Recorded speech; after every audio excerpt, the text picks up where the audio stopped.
بسم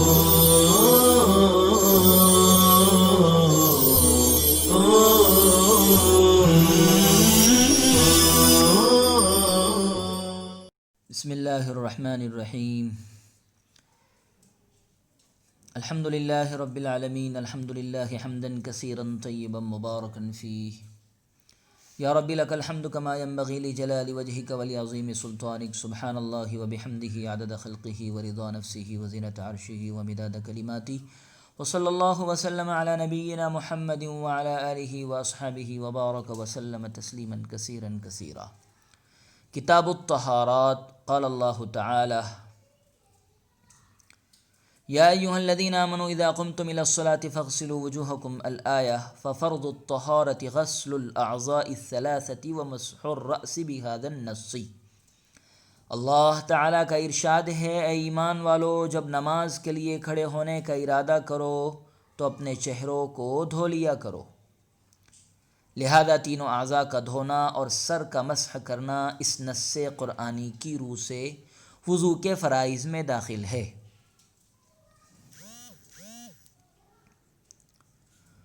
والغسل هو الاسالۃ والمسح هو الاصابۃ، اور غسل پانی بہانے کا نام ہے اور مسح پانی پہنچانے کا نام ہے۔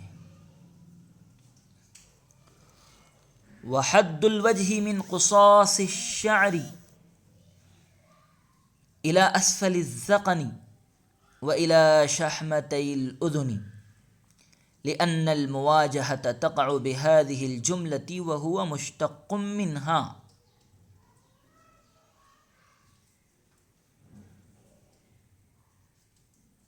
اور چہرے کی حد بال اگنے کی جگہ سے لے کر ٹھوڑی کے نیچے تک اور دونوں کانوں کی دونوں لو تک ہے، اس لیے کہ مواجہت ان تمام سے حاصل ہوتی ہے اور وجہ مواجہت ہی سے مشتق ہے۔ عزیز طلبہ کرام، یہ بات ذہن نشی فرما لیں کہ طہارت کی دو قسمیں ہیں، طہارت صغریٰ وضو، طہارت کبریٰ غسل۔ صاحب ہدایہ نے وضو کے بیان کو بیان غسل پر مقدم کیا ہے، کیونکہ آیت وضو اور تعلیم جبرائیل میں وضو ہی مقدم ہے۔ نیز بمقابلہ غسل وضو کی احتیاج ضرورت زیادہ ہوتی ہے،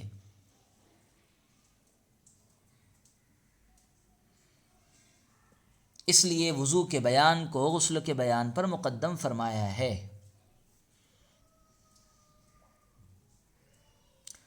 علامہ عینی رحمۃ اللہ علیہ نے لکھا ہے کہ صاحب کتاب کی بیان کردہ آیت یا ایھا الذین آمنوا اذا قمتم الی الصلاۃ فاغسلوا وجوہکم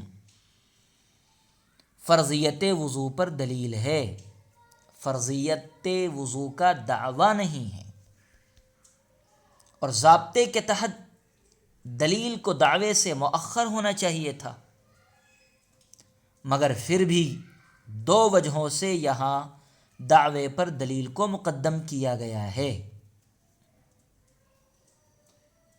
پہلی وجہ یہ ہے کہ آیت طہارت کے جملہ مسائل کے استنباط و استخراج کے لیے آیت کریمہ طہارت کے جملہ مسائل کے استنباط و استخراج کے لیے اصل اور بنیاد کی حیثیت رکھتی ہے،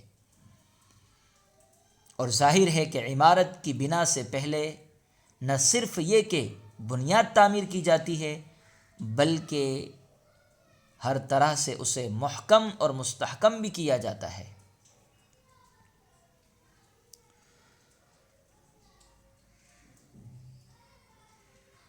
دوسری وجہ یہ ہے کہ صاحب کتاب نے تیمناً اور تبرکاً، تیمن اور تبرک کے طور پر اس آیت کریمہ کو دعوے سے پہلے بیان کیا ہے۔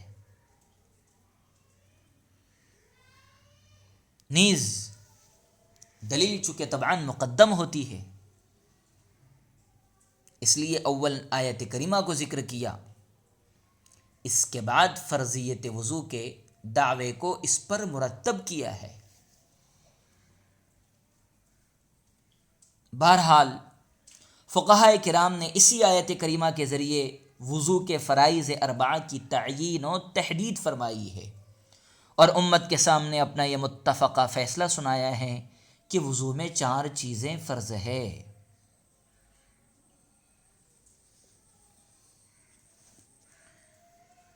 بڑی پیاری بات ہے اس آیت کریمہ کے تعلق سے کہ آیت مقدسہ میں یہ آیت کریمہ ایسی 8 چیزوں پر مشتمل ہے جن میں سے ہر ایک مثنی یعنی دو دو ہے۔ آیت کریمہ میں پہلی ایک چیز ایسی ہے جو 2 ہے، طہارتین۔ طہارتین کے تحت وضو اور غسل ہے۔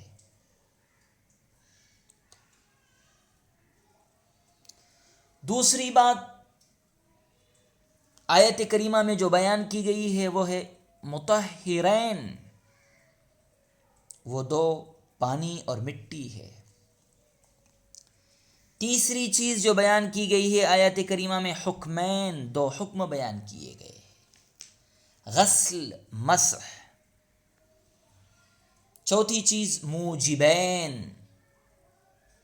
نمبر 1 حدث، نمبر 2 جنابت، وَإِن كُنتُمْ جُنُبًا فَاطَّهَّرُوا۔ پانچویں چیز مبیحین،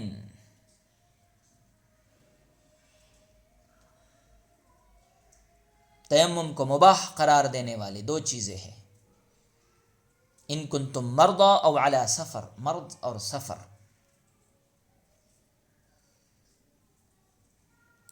نمبر 6 دلیلین، وضو میں دلیل تفصیلی کہ غسل و مسح اعضاء کو بالتفصیل بتایا، اور غسل میں دلیل اجمالی کے اس میں بطریق اجمال صرف فطہروا فرمایا ہے۔ آیت کریمہ میں 8 چیزوں میں سے 7ویں چیز کنایتین، 2 کنائے بھی استعمال کیے ہیں۔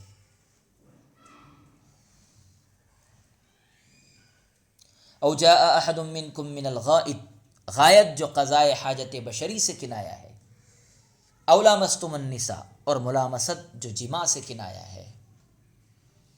8ویں اور انتم چیز کرامتین، 2 کرامتیں بھی ذکر کی ہے۔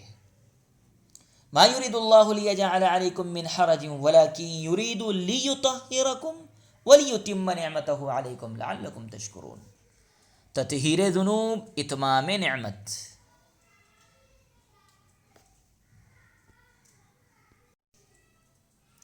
آیت کریمہ کے تحت چند چیزیں قابل ذکر ہے۔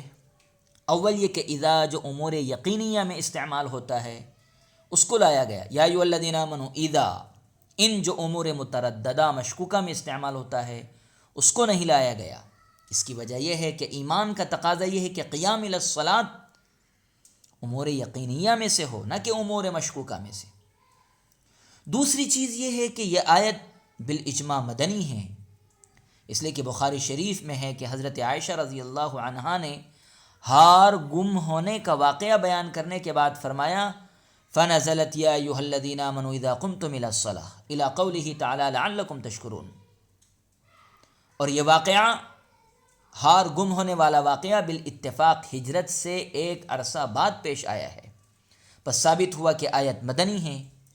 اور یہ بات بھی مسلم ہے کہ فرضیت صلاۃ کے وقت مکہ ہی میں وضو فرض ہو چکا تھا۔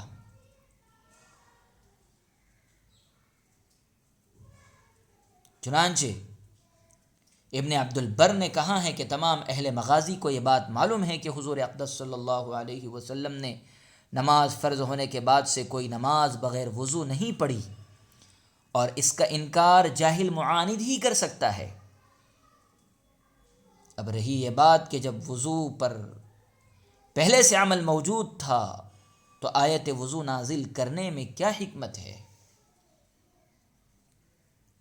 جواب، اس کی حکمت یہ ہے تاکہ وضو کی فرضیت مطلوب التنزیل یا مطلوب القرآن ہو جائے۔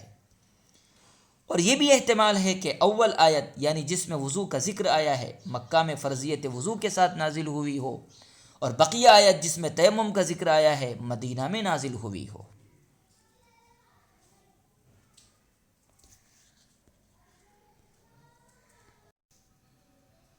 اور یہ بھی کہا گیا ہے کہ اس سلسلے میں شریعت سابقہ پر عمل ہو، جس کی دلیل وہ حدیث ہے جس میں آپ نے اعضائے وضو، آپ صلی اللہ علیہ وسلم نے اعضائے وضو کو تین بار دھو کر کے ارشاد فرمایا ھذا وضوئی ووضوء الانبیاء من قبلی، کہ یہ میرا وضو اور ان پیغمبروں کا وضو ہے جو مجھ سے پہلے تھے۔